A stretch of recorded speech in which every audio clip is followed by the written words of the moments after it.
change, what we call chaos. In the area of digital transformation, Kenya is indeed a market leader in this, and I'm sure that people who are here, the Microsofts, the Googles, the Metas, and all that will attest that it is rare to find the level of expertise and talent that is found here. So again, I want to assure you that you are not here by mistake. As has been mentioned, we are now at accelerated phases of the negotiations for the Strategic Trade and Investment Partnership between Kenya and the United States that we started in July. In the month of December, alongside the the Africa-US Summit, I had a face-to-face meeting with Ambassador Catherine Tai, the US trade representatives. And in the month of February, our teams held our first round of negotiations in Washington, D.C. And next month, we are going to host the second round of negotiations. It is our hope and desire that these negotiations will end successfully by December this year. Why is Kenya taking this unprecedented step of negotiating a strategic trade and investment partnership with the United States, even where there is a lot of suspicion in other quarters? We are doing this for several reasons.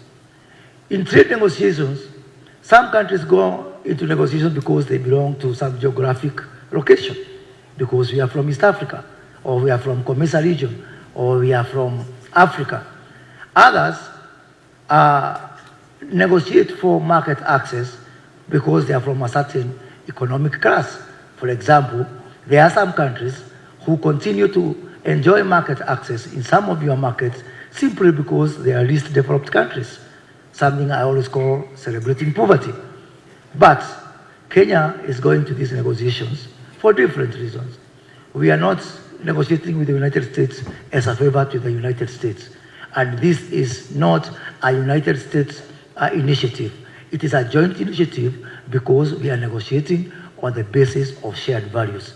The values we share on diversity, the values we share on climate change and sustainability, the values we share on gender issues, the values we share on digital trade, and all other topics that are of concern, including intellectual property rights. These are values that are shared by the Kenyan government and the US government, and that's why we find that right poles must get together in this situation.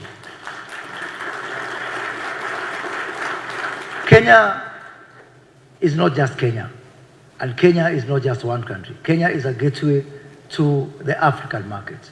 1.3 billion people, 2.5 billion people by the year 2025. Currently, Africa has a combined GDP of 3.1 trillion.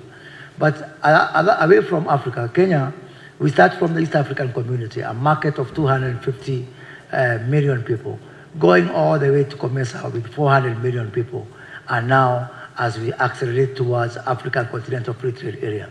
So, as you come to Africa, there is one port of call, and that port of call in Kenya. Indeed, even for you, I want to say this. In the coming years, there are only going to be two categories of businesses in the world. The first category are businesses that are going to be growing, and those are the businesses that are going to be in Africa. And the second category are businesses that are going to be extinct. So it's up to you to choose which category you want to belong to. And as you make that decision, you must always put in mind that indeed the place to be is in this great country called Kenya. We offer many opportunities in renewables, in digital transformation, in manufacturing, in the area of healthcare, where other than some of the big names that we are trying to attract to manufacture here in Kenya, we are also working on an initiative with our pharmaceutical manufacturers to set up the first ever advanced pharmaceutical ingredient factory right here in Kenya to serve the rest of sub-Saharan Africa. And we welcome the pharmaceutical companies that are here to join us in this endeavor. It is not enough just to manufacture here and bring the APIs from out there. Going forward, we want even the APIs to come from here so that we can be able to forge partnerships.